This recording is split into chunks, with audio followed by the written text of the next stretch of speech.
ಪ್ರಿಯರೇ, ದಿನದ ಬದುಕಿಗೊಂದು ಕ್ರಿಸ್ತನ ಈ ದನಿ ನಮ್ಮೆಲ್ಲರಿಗೂ ಪ್ರೇರಣೆಯಾಗಲಿ. ಪೂಜಾ ವಿಧಿಯ ಸಾಧಾರಣ ಕಾಲದ 20ನೆಯ ವಾರ, ಆಗಸ್ಟ್ 23, 2024, ಶುಕ್ರವಾರ. ಸಂತ ಮತ್ತಾಯನು ಬರೆದ ಪವಿತ್ರ ಶುಭ ಸಂದೇಶದಿಂದ ವಾಚನ. 22ನೇ ಅಧ್ಯಾಯ 34ರಿಂದ 40ರವರೆಗಿನ ವಚನಗಳು. ಆ ಕಾಲದಲ್ಲಿ ಯೇಸು ಸದ್ದುಕಾಯರನ್ನು ಸದ್ದೆತ್ತದಂತೆ ಮಾಡಿದರೆಂಬ ಸಮಾಚಾರ ಫರಿಸಾಯರಿಗೆ ಮುಟ್ಟಿತು. ಅವರು ಒಟ್ಟಾಗಿ ಸ್ವಾಮಿಯ ಬಳಿಗೆ ಬಂದರು. ಅವರಲ್ಲಿ ಒಬ್ಬ ಧರ್ಮೋಪದೇಶಕನು ಯೇಸುವನ್ನು ಪರೀಕ್ಷಿಸುವ ಸಲುವಾಗಿ ಹೀಗೆಂದು ಪ್ರಶ್ನಿಸಿದನು: ಬೋಧಕರೇ, ಧರ್ಮಶಾಸ್ತ್ರದಲ್ಲಿ ಪ್ರಮುಖವಾದ ಆಜ್ಞೆ ಯಾವುದು?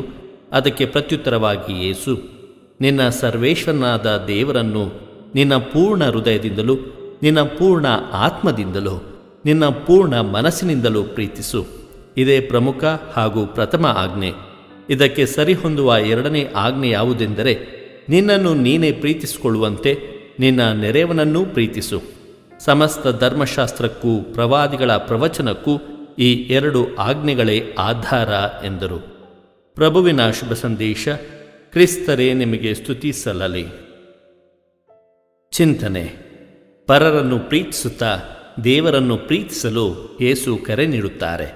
ಪ್ರಭು ಯೇಸು ಕ್ರಿಸ್ತರಲ್ಲಿ ಆತ್ಮೀಯರೇ, ದೇವರು ಮೋಶೆಯ ಮೂಲಕ 10 ಆಜ್ಞೆಗಳನ್ನು ನೀಡಿದರು. ಕಾಲಕ್ರಮೇಣ ಅದನ್ನು ವ್ಯಾಖ್ಯಾನಿಸುವಲ್ಲಿ ಮತ್ತು ಪುನರ್ ವ್ಯಾಖ್ಯಾನಿಸುತ್ತಾ ಯಹೂದ್ಯರು ಸುಮಾರು 613 ಇನ್ನಿತರ ನಿಯಮಗಳನ್ನು ಸೇರಿಸಿದರು. ಅಂತರ್ಜಾಲದಲ್ಲಿ ಯಹೂದ್ಯರ 613 ನಿಯಮಗಳು ಎಂದು ಹುಡುಕಿದರೆ ಅಧ್ಯಾಯ ವಚನಗಳ ಸಮೇತ ಈ ನಿಯಮಗಳು ಲಭ್ಯವಿದೆ. ಯಹೂದ್ಯರು ಕೆಲವು ನಿಯಮಗಳು ಮುಖ್ಯವಾದುವು, ಇನ್ನಿತರ ಕಟ್ಟಳೆಗಳು ಅಷ್ಟು ಮಹತ್ವದಲ್ಲವೆಂದು ಹೇಳುತ್ತಿದ್ದರು. ಈ ಎರಡನೆಯ ಗುಂಪಿಗೆ ಸೇರಿದ್ದೇ ಪರರನ್ನು ಪ್ರೀತಿಸುವ ಎಂಬ ನಿಯಮ. ಆತ್ಮೀಯರೇ, ಈ ಹಿನ್ನೆಲೆಯಲ್ಲಿ ಇಂದಿನ ಶುಭ ಸಂದೇಶವನ್ನು ಗ್ರಹಿಸಬೇಕು. ದೇವರನ್ನು ಪ್ರೀತಿಸುವುದರ ಮೂಲಕ ಅವರಿಗೆ ಮೊದಲ ಆದ್ಯತೆ ನೀಡಬೇಕೆಂದು ಬಯಸುತ್ತಾರೆ. ದೇವರ ಪ್ರೀತಿ ಮತ್ತು ಪರರ ಪ್ರೀತಿ ಒಂದೇ ನಾಣ್ಯದ 2 ಮುಖಗಳಂತೆ. ಪರರನ್ನು ಪ್ರೀತಿಸುತ್ತಾ ದೇವರನ್ನು ಪ್ರೀತಿಸಲು ಯೇಸು ಕರೆ ನೀಡುತ್ತಾರೆ.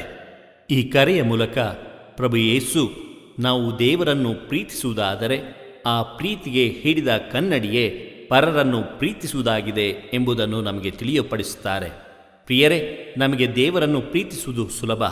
ಕಣ್ಣಿಗೆ ಕಾಣದ ದೇವರನ್ನು ಪ್ರೀತಿಸುವ ನಾವು ಅದು ನಿಜವಾದದ್ದು ಎಂಬುದನ್ನು ವ್ಯಕ್ತಪಡಿಸುವುದಾದರೆ ಅದು ನಮ್ಮ ನಡೆನುಡಿಯಲ್ಲಿ, ಮುಖ್ಯವಾಗಿ ನಮ್ಮ ನೆರೆಹೊರೆಯವರನ್ನು ಪ್ರೀತಿಸುವುದರಲ್ಲಿ ವ್ಯಕ್ತವಾಗಬೇಕು. ಆಗ ಮಾತ್ರ ದೇವರ ಮೇಲೆ ನಮಗಿರುವ ಪ್ರೀತಿಯು ಅರ್ಥವನ್ನು ಪಡೆದುಕೊಳ್ಳುತ್ತದೆ. ದೇವರು ನಮ್ಮೆಲ್ಲರನ್ನು ಆಶೀರ್ವದಿಸಲಿ. ಇದು ಧನಿ ಮಾಧ್ಯಮ ಮನೆಯ ಕೊಡುಗೆ. ಧ್ವನಿ ವಂದನೆಯ ಸ್ವಾಮಿ ಶಾಂತಕುಮಾರ್ ಜೆ, ಬೆಂಗಳೂರು ಮಹಾಧರ್ಮ ಕ್ಷೇತ್ರ. ಪ್ರಿಯರೇ, ಈ ಚಾನೆಲ್ ಅನ್ನು ಸಬ್ಸ್ಕ್ರೈಬ್ ಮಾಡಿ ಪ್ರತಿದಿನ ದೇವರ ವಾಕ್ಯವನ್ನು ಆಲಿಸುತ್ತಾ ಅದನ್ನು ಇತರರೊಂದಿಗೆ ಹಂಚಿಕೊಳ್ಳಲು ನಮಗೆ ನೆರವಾಗಿರಿ. ಧನ್ಯವಾದಗಳು.